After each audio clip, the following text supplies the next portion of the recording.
6 years of hard training and actual battle experience in Spain and Poland had made the German army look invincible. But what about the British and French? First, let's take up the British. They started from scratch, but both at home and abroad, an army was growing. For not only Britain had declared war, Canada, Australia, New Zealand, South Africa, the whole British Commonwealth of Nations was also determined on victory over Hitlerism and all it stands for. And Britain had one weapon that was ready, the Royal Navy. Shortly after war was declared, it had swept German shipping from the high seas. And units of the British fleet were deployed at Suez, Malta, Gibraltar, in the Channel, and in the North Sea, blockading Germany. World conquest was impossible without running smack up against the rock called Britain. How to strike at that little island? That was the question. Between Britain and Germany stood not only France, but the little countries of Luxembourg, Belgium, Holland, Denmark, Norway, and Sweden. The people of these small neutral countries were peaceful, hard-working, and free. They knew they were in the middle and feared violation of their neutrality. Hitler knew this. He also knew that if they united with the Allies, they would form a solid democratic wall against Nazi aggression, and their conquest would be far more difficult. So before striking with his armies, he used another weapon, the propaganda barrage, to confuse, to make them lose faith, to divide and conquer. To lull the fears of the little neutrals, Propaganda Minister Goebbels told them Germany didn't want a war at all. It was Britain and France that caused all the trouble. Then it was Hitler's turn. In a speech on October 6, 1939, he made them all kinds of specific promises. To the Danes, he said, "We have concluded a non-aggression pact with Denmark." To the Norwegians, he said, "Germany never had any conflict with the northern states and has none today." To the Dutch, he said, "The new Reich has endeavored to continue the traditional friendship with Holland." And to the Belgians, he announced, "The Reich has put forth no claim which might in any way be regarded as a threat to Belgium." And while Hitler was making these promises, his generals were cold-bloodedly picking out the first victim, Norway. And why did they pick Norway? Its many steep inlets or fjords would make excellent U-boat bases from which raiders could prey on British supply lines.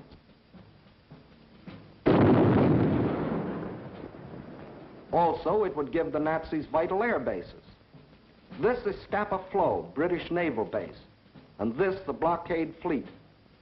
At this time, the German-based bombers couldn't reach them. Possession of bases on Norway's western shore would bring these vital British defenses under easy bomber attack. But he couldn't take Norway without also taking tiny Denmark, the springboard for his attack. So at dawn on April 9, 1940,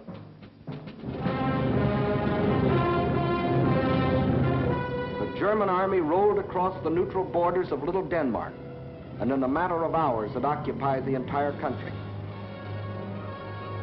By nightfall, Denmark is erased as a nation, and the Danes go into slavery. Although only 6 months before, Hitler had announced, "We have concluded a non-aggression pact with Denmark. The Danes will not forget." Meanwhile, in Norway, peaceful-looking German merchant ships like these had sneaked inside Norway's neutral waterway and tied up at all principal ports. That is, they looked like merchant ships. But if the Norwegians had had X-ray eyes, this is what they would have seen. The Trojan horse of ancient Greece brought up to date with new and deadlier weapons. At the precise moment that the Nazis overran Denmark, these quiet-looking ships sprang to life.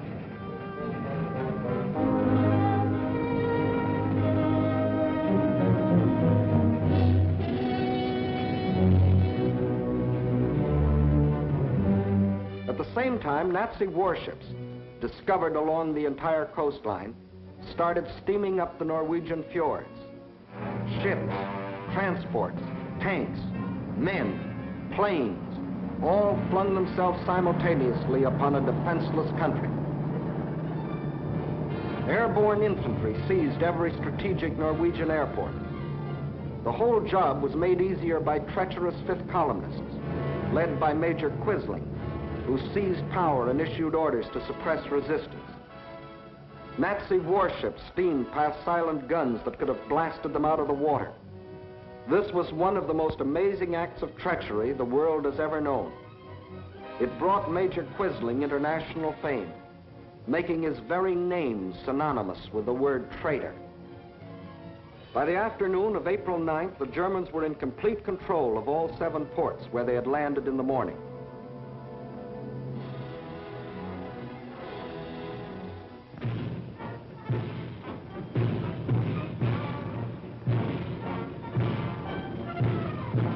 For the first time in more than 200 years, the people of Norway saw an invading army parading through their cities.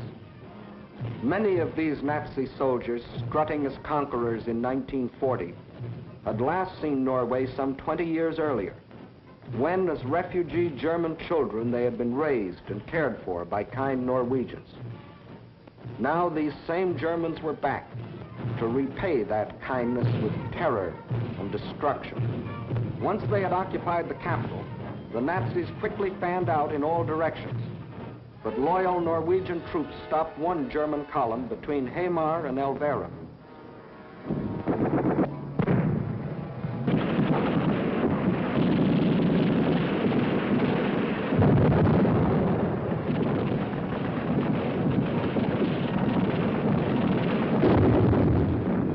So the Germans brought up their bombers.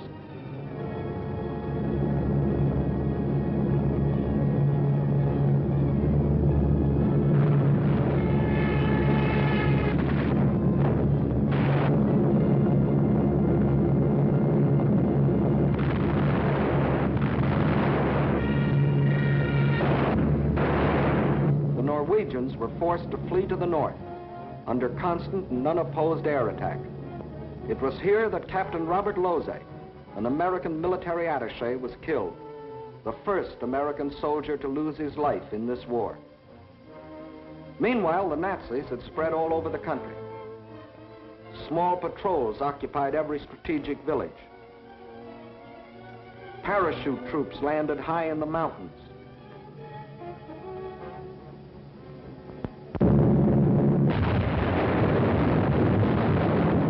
Unopposed bombing raids sent defenseless civilians fleeing in stark terror.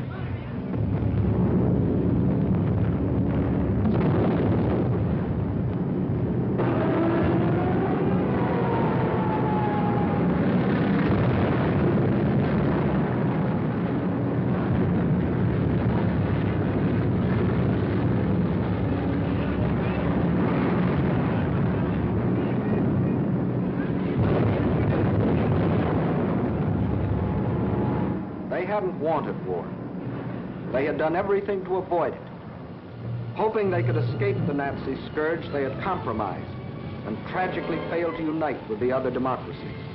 And now they faced the scourge defenseless and alone. For before the Allies could come to their aid, the Germans were in control of all principal ports. Regardless of this, British, French, and Polish contingents plunged in and made several landings along the Norwegian coast. They landed forces north and south of Trondheim and attempted an encircling movement on the city under constant, heavy, and almost entirely unopposed air attack.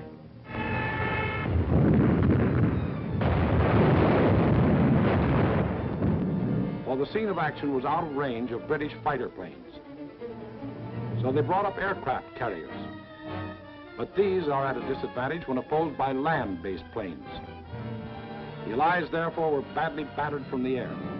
Finally, suffering heavy losses, they withdrew from a hopeless situation.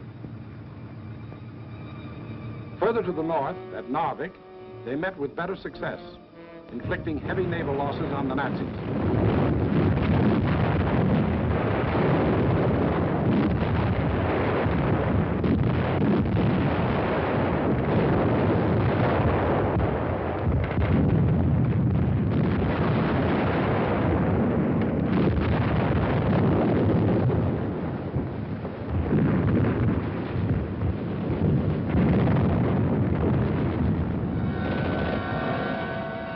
landings and held the town for nearly 2 months.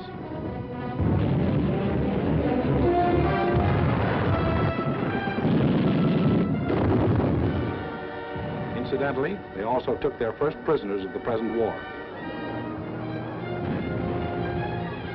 Again, the Nazis' overwhelming air superiority proved a deciding factor.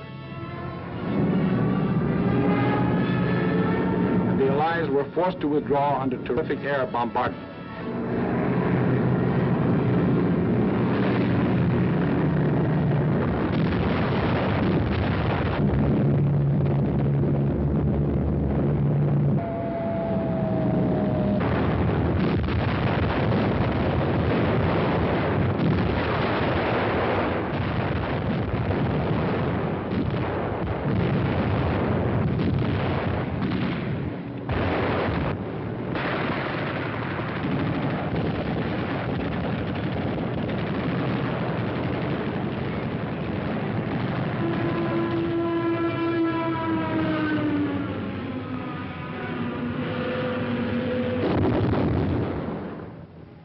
Loyal Norwegians were left with their quislings, their ruins, their dead. Even though 6 months before Hitler had said, Germany never had any conflict with the northern states and has none today. The Norwegians will not forget. And Hitler had another victory. He had hijacked 2 more countries. The world wondered and sometimes marveled at this man's efficiency. Gangster Dillinger was efficient too.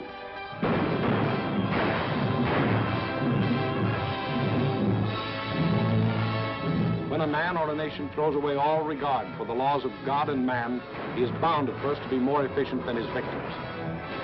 Society had a police force to deal with Gangster Dillinger, but it had no police force to deal with Gangster Hitler. So he clubbed Norway into submission and got what he wanted, bases for use against Britain. Now he had the northern claw of an enormous pincer movement. A drive through France would give him the southern claw. Blockade by U-boats coupled with mass bombing attacks would weaken the British for final invasion. Then, with Britain gone, Germany could reach out in all directions for world conquest.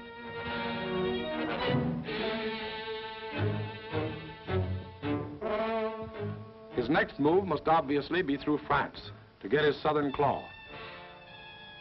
Through France. How was she to face the onslaught?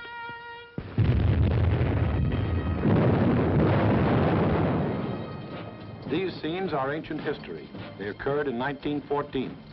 The German armies, without warning, had smashed across neutral Belgium, invaded France, reached the River Marne only a few miles from Paris. Out of the French capital poured the French reserves, riding out to battle the enemy in every vehicle that could move. The famous taxicab army.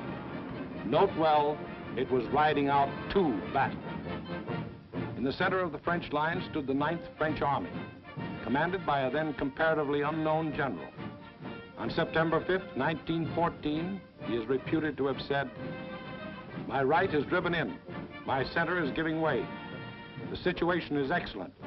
I attack."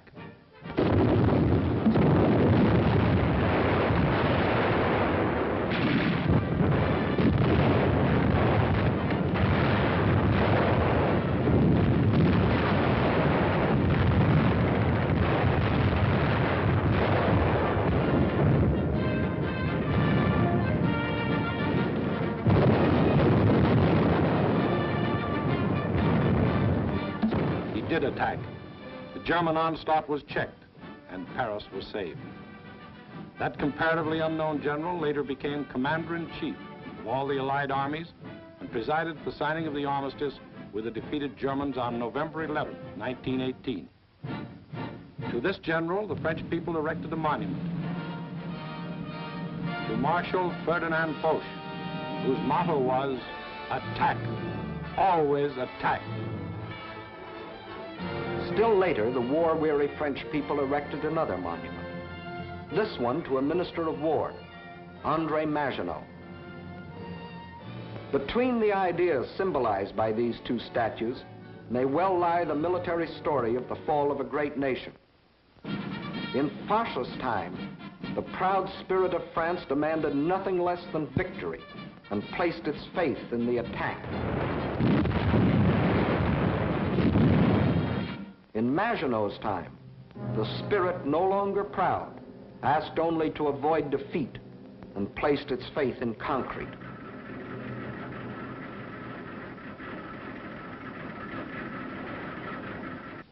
So the French built the mighty chain of fortresses called the Maginot Line. These tremendous bastions were built deep into the French land. They were connected by underground passages and railways, guarding France's eastern borders facing Germany. And when France was finally forced to declare war against the rising Nazi menace, the French troops, instead of attacking, were marched into their modern caves to wait for the Nazi blitz to smash itself against the Maginot Line. And their generals, headed by Marshal Pétain, proudly announced, "Whoever makes the first move in this war will be hurt." But Hitler didn't go near the Maginot Line. That was France's strong point.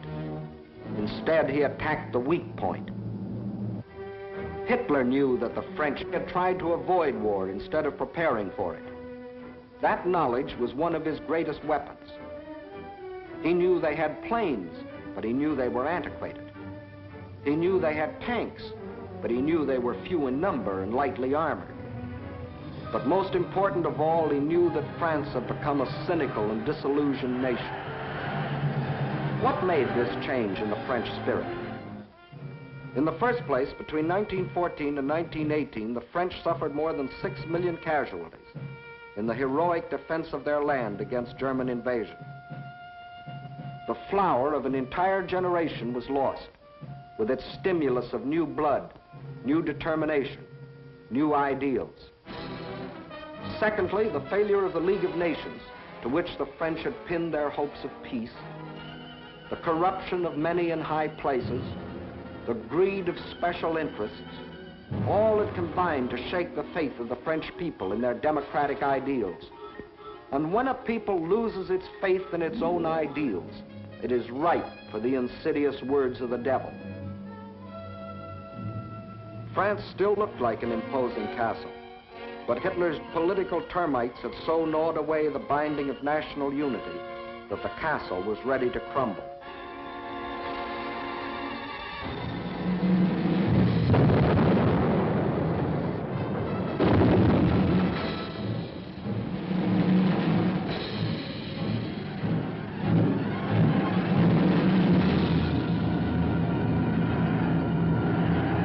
During those months of military inactivity that we called the phony war, a ceaseless barrage of German propaganda crossed the still waters of the Rhine to affect the soldiers in the Maginot Line.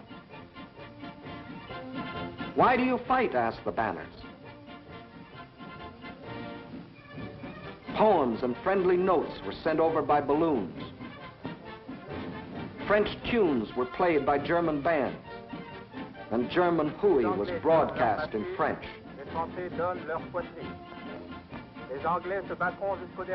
The British will fight to the last drop of French blood. You have been deceived. This is an imperialistic war for Britain. We Germans want nothing of France. What is happening to your wives back home, soldiers?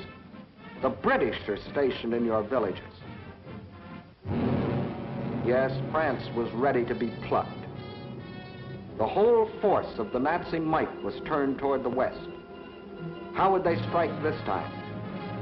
Through Alsace-Lorraine as in 1870? Through the Low Countries as in 1914? What was the 1940 model conquest?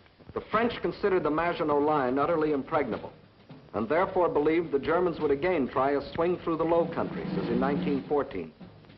But even after Hitler's rape of Scandinavia, Holland and Belgium, hoping against hope, still clung to their neutrality.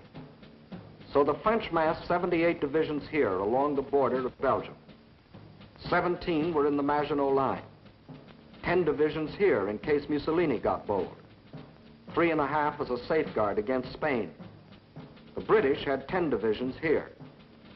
The Allied strategy in the event of an attack against the Low Countries was to swing their armies like a gate into Belgium, the hinge being the north end of the Maginot Line. This all-important hinge was protected by the forest of the Ardennes, a hilly and thickly wooded area, honeycombed with streams, its roads narrow trails, its bridges too weak for military vehicles. French strategists estimated the forest of the Ardennes impassable for armored forces. As you will see, this was one of the costliest estimates in all military history. That was the situation on May 9, 1940.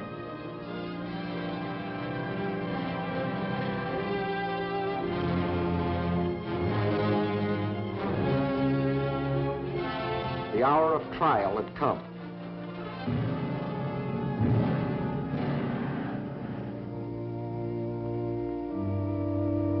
The people of the democracies prayed for strength to meet the coming hurricane of terror.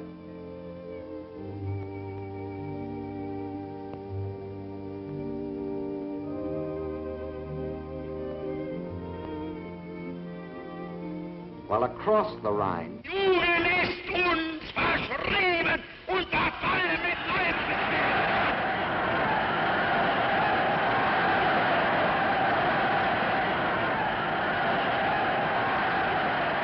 a delirious madness possessed the German nation.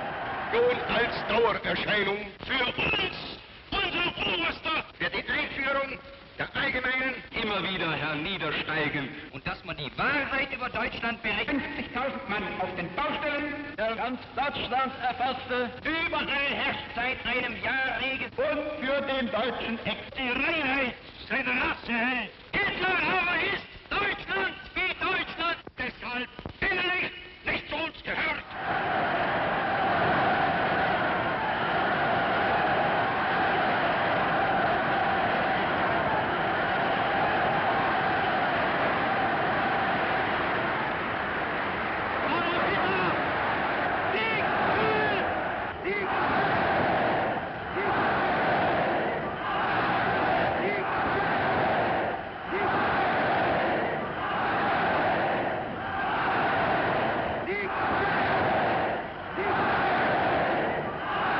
Der Tag had come.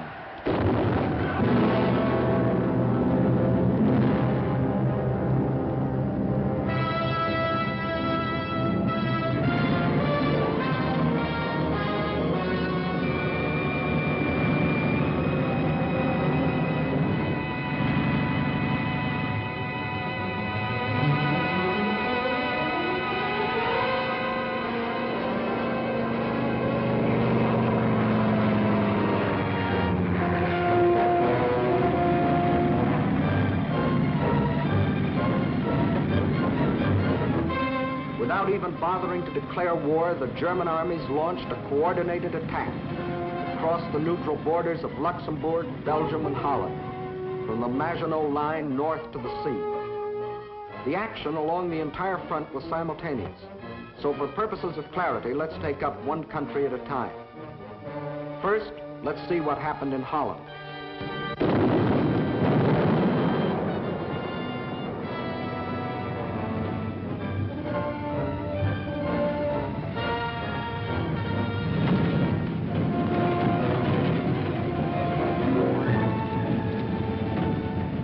Ground forces smashed through the improvised and hastily erected border defenses. But the main attack was to come from the air, far behind the defense lines.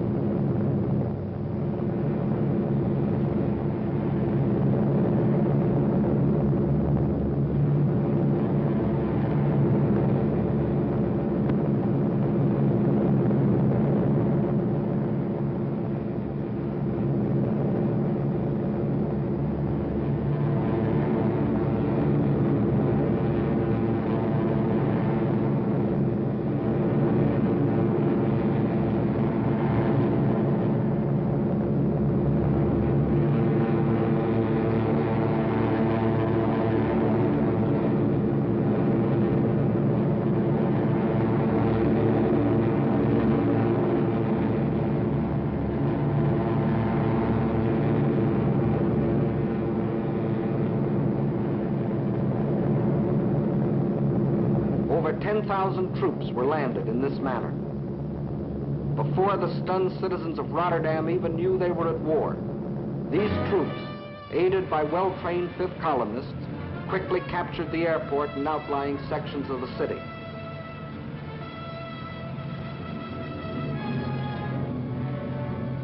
Meantime, Nazi armored columns were racing across the country, their progress speeded by other fifth columnists who prevented the destruction of vital dikes and bridges. These forces effected a meeting with the parachutists landed in Rotterdam. The Dutch were doomed to defeat.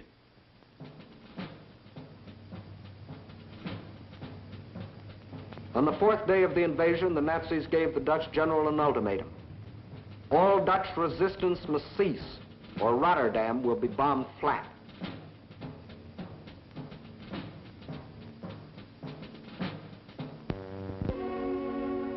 The Dutch general had little choice. To save the lives of innocent civilians, he accepted the German terms. But after the unconditional surrender, the Nazis bombed the city anyway.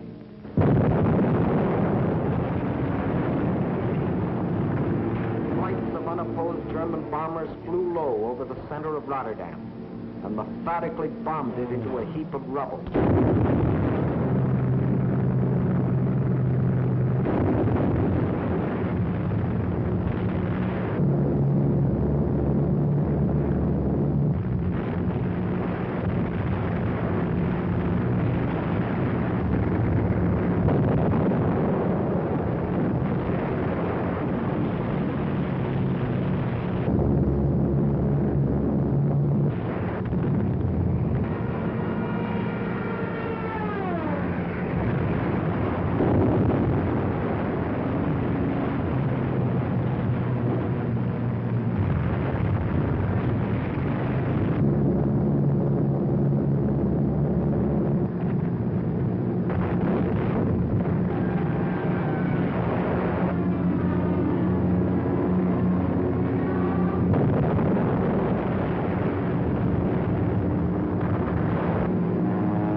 One of the most ruthless exhibitions of savagery the world has ever seen.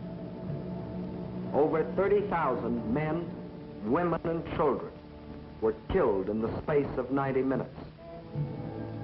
Though only 6 months before, Hitler had said, "The new Reich has endeavored to continue the traditional friendship with Holland. The Dutch will not forget." Meantime, in Belgium, the whole force of Nazi blitzkrieg had stormed across its neutral borders.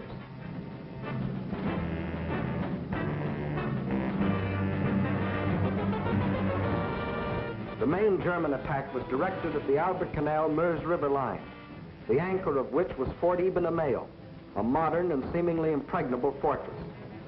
The Germans had secretly built a replica of the mighty fortress in Czechoslovakia and had rehearsed the attack until they knew every detail of the fort's construction and its every weakness.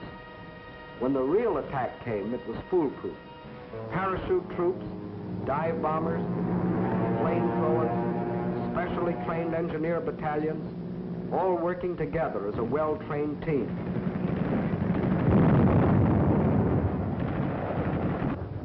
They knew exactly where to cross the river.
notice that this assault engineer knows exactly where to put his high explosive charge in order to destroy the blockhouse.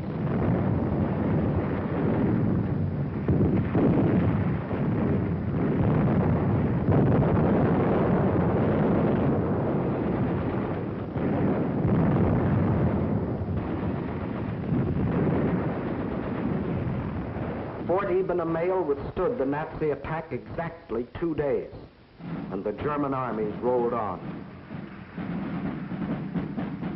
Meantime, an hour and a half after the German invasion began, Allied troops crossed the French and Belgian border to meet the advancing Germans.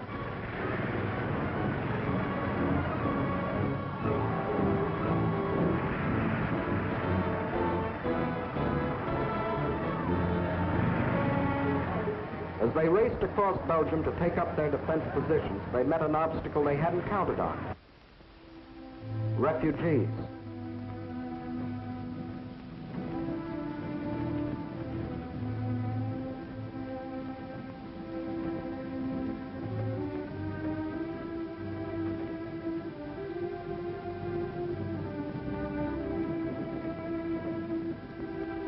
And the refugee-choked roads didn't get that way by accident. The Nazis methodically bombed little towns and villages, otherwise devoid of any military value, not so much to kill as to drive the inhabitants out onto the highways. Then, by expert machine gunning, the Nazis would herd them along in terror-stricken flight to hopelessly entangle the advancing Allied armies.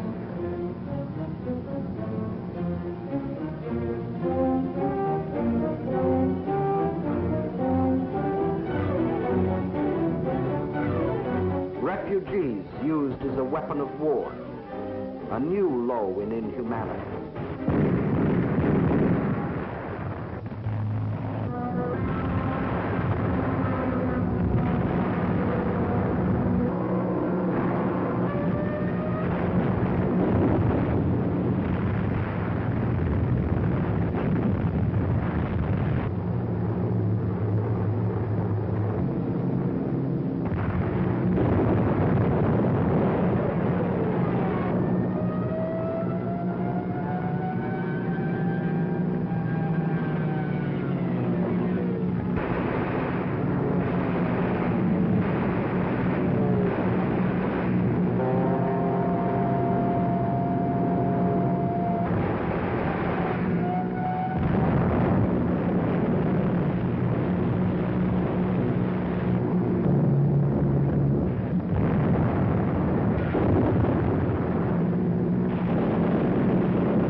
No school today, the sign says.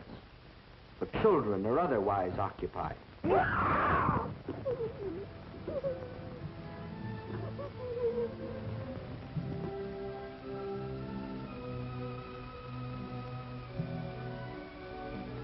No, no school today.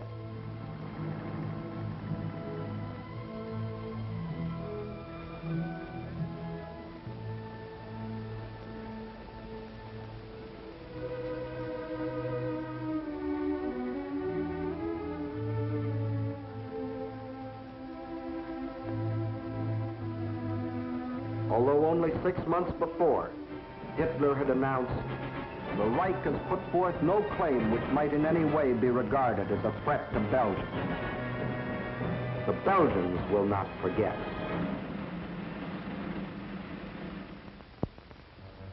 And what about the Allies? They were convinced that the German attack on Belgium and Holland was the main thrust, and according to plan, had swung their armies like a gate into Belgium. But the attack on Belgium and Holland was only a feint. The main German attack was to be centered where the Allies least expected it, through the Ardennes forest. For this decisive blow, they had secretly assembled the mightiest striking force the world had ever seen, including 45,000 armored vehicles.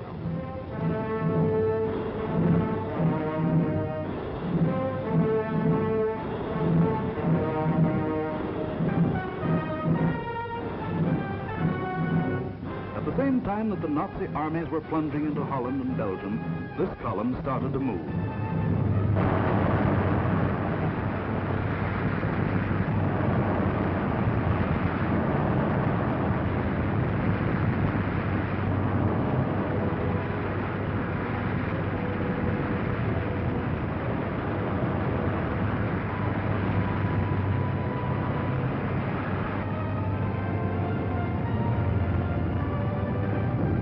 Well-trained engineer battalions went first.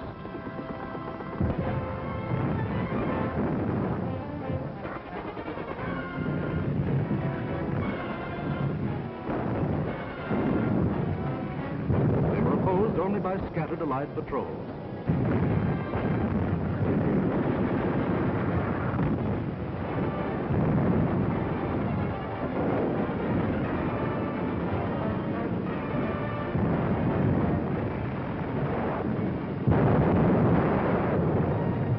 Cleared pathways for the tanks to follow.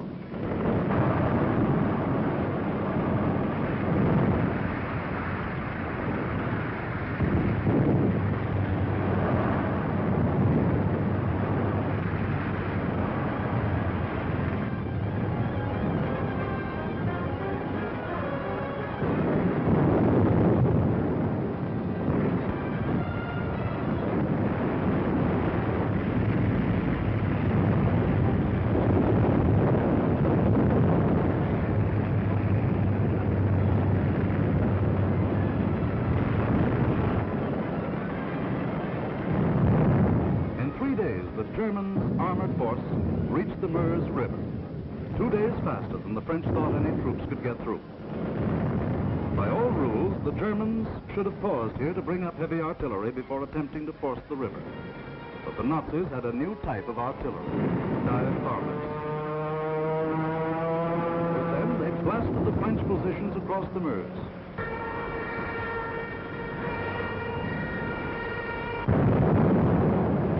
With feverish haste, the Germans laid a barrage across the river with anything and everything that would shoot.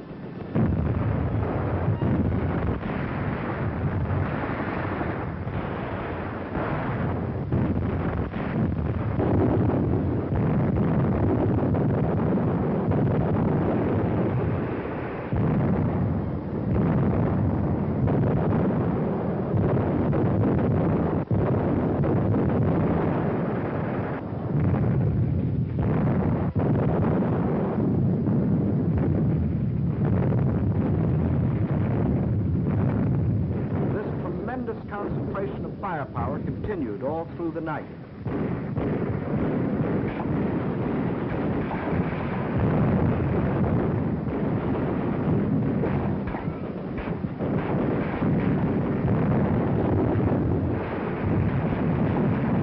By the following day, shock troops were able to get across the river.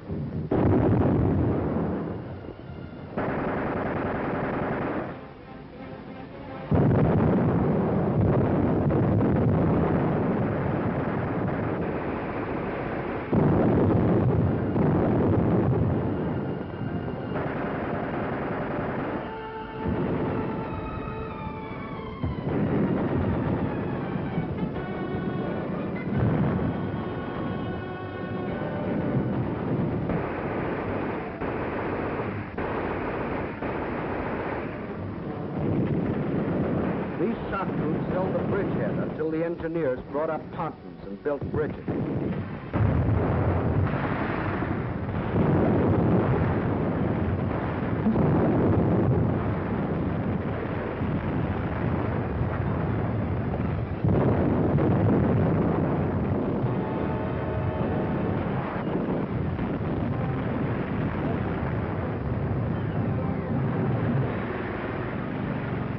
Then, without wasting a moment, across these bridges, the main armored force of the German military machine rolled through the Sedan. for the all-important breakthrough into a dismayed and flat-footed France. There went the old ball game for the Allies. From here on, it was only a matter of how long. Watch the map as one of our intelligence officers explains the details of the German breakthrough. We speak of the breakthrough at Sedan, but actually the break was along a wide front extending for 50 miles from Namur in Belgium to Sedan. Further north, the Allied armies had swung like a gate into these positions. The German armies had swept over Holland, broken the line of the Albert Canal, and for all anyone knew, were preparing to smash against the Allied front with all their power. That was the situation, dangerous but obscure, on the evening of May 13th. On the 14th and 15th, it became clear that the German breakthrough south of Namur was in the greatest strength, and that the French 9th Army, attacked while moving into position, had been shattered. Without doubt, this was the point of mortal danger, and the French High Command ordered the abandonment of these positions, although they had not yet been attacked. Those positions were abandoned solely because of the situation developing along the Meuse near Sedan. In the meantime, the French 7th Army had been ordered to make its historic forced march far to the south into the area threatened by the rapidly advancing German spearheads. This army was not used to attack the German flank, but rather was used as a plug to restore the broken front. Throughout, the Allies had placed their faith not in offense, but in defense, and the defense was doomed to failure because it was confronted with an entirely new technique in warfare, the plain tank infantry team in action. The world was staggered by the speed with which the German armored columns moved. What was the secret that enabled armies to move so far so rapidly? The secret lay in the organization of the striking spearhead. Armored forces came first, closely followed by motorized divisions, which peeled off, forming solid walls. And through the corridor thus formed raced the supply trucks to feed the ever-lengthening column. It was obvious that if the Allied situation was to be restored, the German column would have to be cut. On May 17th, General de Gaulle attacked the German flank and captured a few prisoners. But his light mechanized forces were like a pin pricking the side of a rhinoceros. A subsequent attack met with even less success.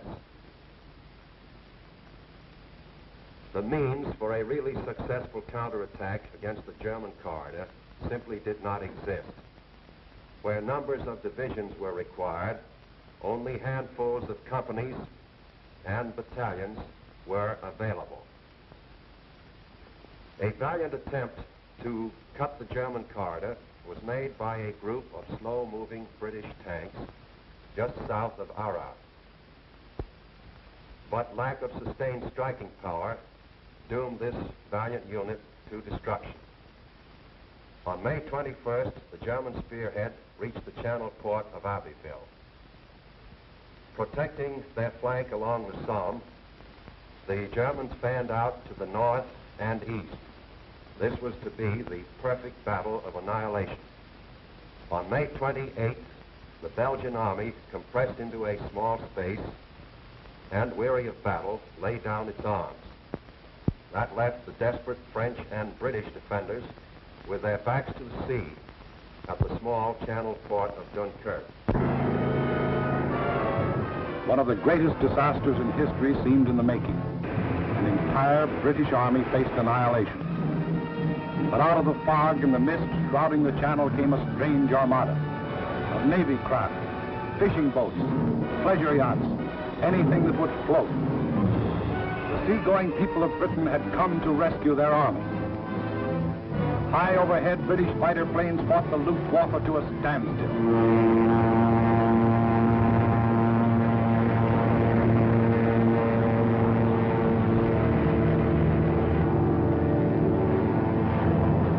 Below, small Allied suicide units held the Germans back long enough for the miracle of Dunkirk to take place.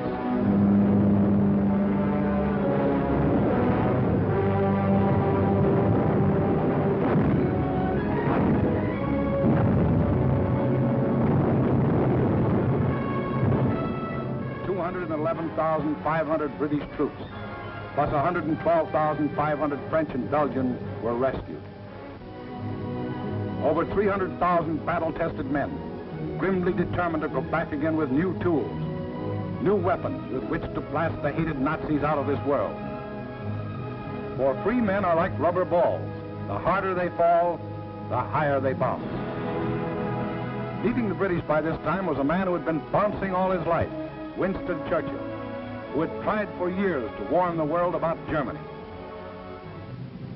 Meantime, the situation that faced France was as nearly hopeless as a military situation can be. 2/5 of the French army was lost. There were fewer than 50 divisions left to defend a front almost 200 miles long, running from the northern end of the Maginot Line to the sea. And behind that thin front line, there were no reserves. The despairing people of Paris sent their children south, praying that some miracle would keep them from harm.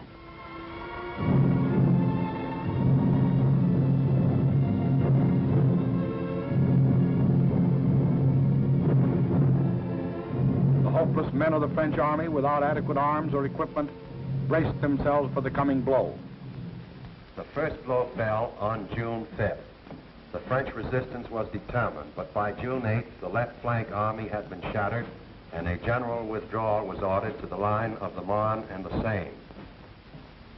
On June 9th, the German main attack came. Within 2 days, the German armored and motorized divisions roared out into the open terrain. With this breakthrough, the issue of the Battle of France was decided, and from that time on, there was official talk of an armistice. Now, what about the famous Maginot Line? Let's go back and take a look. On June 14th, the Germans launched 2 attacks against the Maginot Line. In both cases, penetrations were effected. But we must remember that this was against fortifications defended by men devoid of hope. In the meantime, Mussolini, now thinking it's safe, sent his division racing across the border.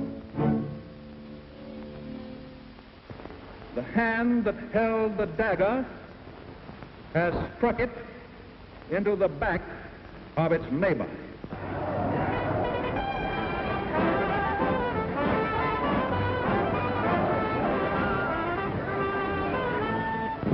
Organized resistance in France was no longer possible. The government faced 2 alternatives: retire to North Africa and carry on from there, or give up the struggle. France's leaders were old and tired, and the oldest and most tired was Marshal Pétain. Egged on by men like Laval, who saw in a German victory his chance for personal power, on June 16th, Pétain asked for an armistice.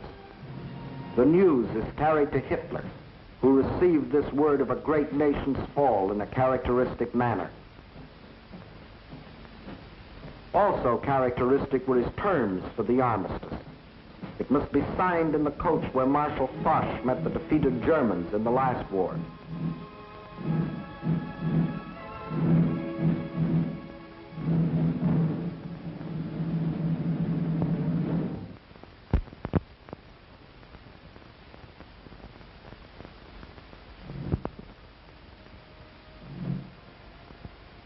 The French delegation arrives to pay the final price of French disunity and the treachery of some of its leaders. The final price, a price that for centuries to come, the French won't forget. More than 3/5 of their country was to be blacked out by a military occupation. The remainder was to be controlled by a French government acceptable to Hitler. A tax of 400 million francs a day was to be imposed on the French people to support the German army of occupation. Nearly 2 million French prisoners of war were to be taken into Germany and kept there as hostages, to work as slaves or rot of hunger, tuberculosis, or other diseases in concentration camps. Men deliberately and permanently separated from their families in order to decrease the French birth rate and thus eliminate France as a world power in future generations. French civilians, men, women, and children, must slave on farm or in factory for the Nazi master race, or starve. There will be a class of subject alien races. We need not hesitate to call them slaves. French children were to grow up on such inadequate food that many would reach the age of 12 before they grew new teeth. And for any attempts to protest against these restrictions, thousands of innocent French civilians would be executed. This was the price the French were to pay as they signed the armistice. And the master of the master race must go to Paris to tour the streets of what was once the City of Light. You notice no cheering crowds here to welcome in the new order.